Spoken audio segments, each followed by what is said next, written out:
Hello, hello. This is Kristen with Intentionally Nourishing. Today in our grocery shopping series, I want to talk about purchasing meat and dairy. Meat and dairy, if you want to purchase anything organic, that should be probably your top priority because of the fat content.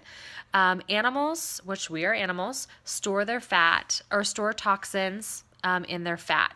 And fat is a protective measure. It, keeps us warm, that kind of thing. But a particularly toxic person is going to store more fat to keep those toxins away from vital organs.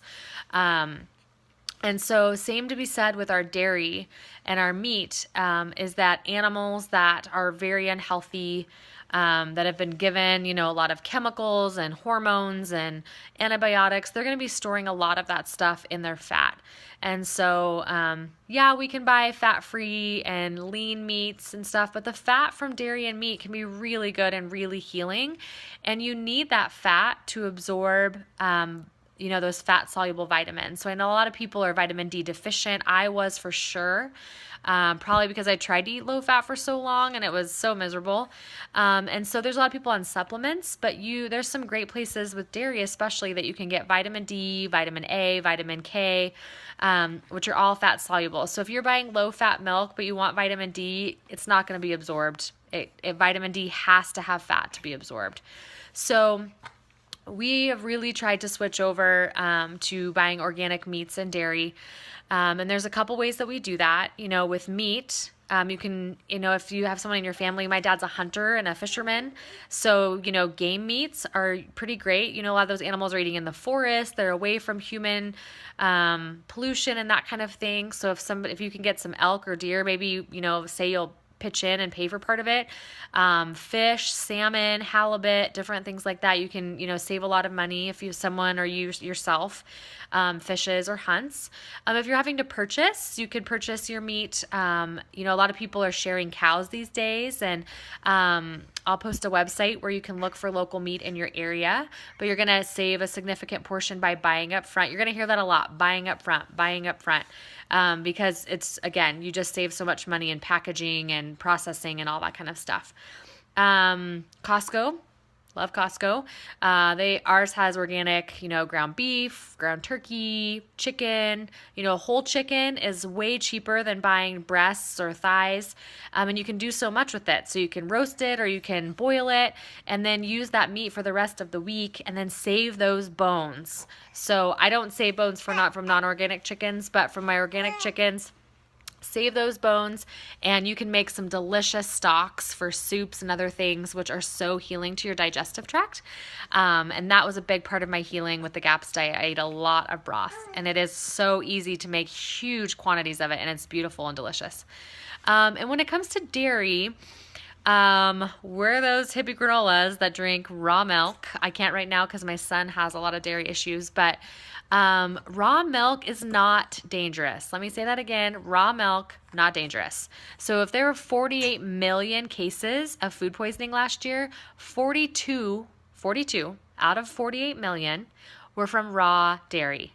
That's like 0.00005%. So you're more at risk of eating spinach or peanut butter or cashews from Trader Joe's. It's just, it's this huge myth. And that's because, if we were consuming raw dairy from factory farms, which is where conventional meat comes from, where cows are standing in manure up to their knees and 12 chickens are crammed in a little cage and it's just really inhumane growing conditions, that would be so dangerous to drink raw milk from those kinds of animals. But my local farm where I get raw milk from, they have like 4 or 5 cows that are part of their family. We can go out and visit them. We can see where they milk the cows, and we know that they're treated really well, and the milk is unbelievable. It's got a huge amount of cream on the top, which you could pour off for coffee, make ice cream. You could set that cream on the counter and make your own sour cream. The milk doesn't go bad because it hasn't been pasteurized, and when you pasteurize and heat milk at super high temps, you're destroying the proteins, you've destroyed the vitamins, and you've destroyed the enzymes that allow you to digest it. And so raw milk does not go bad. It turns into buttermilk. So then you just save your extra milk that's, a little bit old for your liking, and you can use it to bake with. So there's so many amazing things that you can do with it. And then you can take that raw milk and turn it into yogurt or kefir. The just list goes on. And it's cheaper oftentimes to buy raw milk than to buy like non-homogenized milk, grass milk at the store. So that is a great way to go. Raw cheese. So raw milk you cannot buy at the store. It's illegal in the state of Oregon. So you buy into a herd share, which means that you're a part owner of the cow. And because you're a part owner, you pay monthly due to take care of it.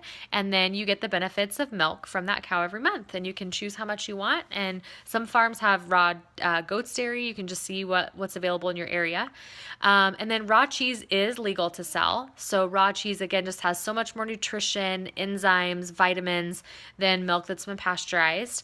And then, I don't think they sell raw yogurt at the store, but raw yogurt is so easy to make. You take some yogurt, you put a little starter in it, and you can even make it in your oven. You just switch your light bulb from that little tiny light bulb to a regular light bulb. It's 100 degrees, and you just put your milk in there with your starter, and you leave it for 24 hours, and you've got yogurt. It's easy, people.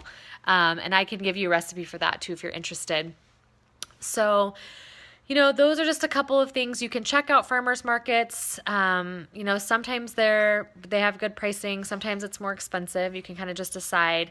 Check out what's on sale at your local store. Same thing for eggs. We buy organic eggs because, if you're going to buy organic produce, but then buy non-organic meat, those animals are eating tons of pesticides and fertilizers, and so we don't want that stuff in our meat. So, maybe try, don't feel like you have to give up meat, because I could not give up meat, but maybe serve smaller portions. Maybe make rice bowls or salads or soups with more veggies and smaller portions of meat, but still putting the meat in there, putting nuts and things. There's a lot of way you can spread that out, but it's really, really important and really good stuff. So don't be afraid of fat, people. Fat is so good for you as long as it's quality fat. And the kind of fat coming from grass-fed organic animals is really, really good, again, for the vitamin content that you're going to get to boost, your bone density and a lot of your bodily processes, and to reduce inflammation versus increasing inflammation, which causes disease as well.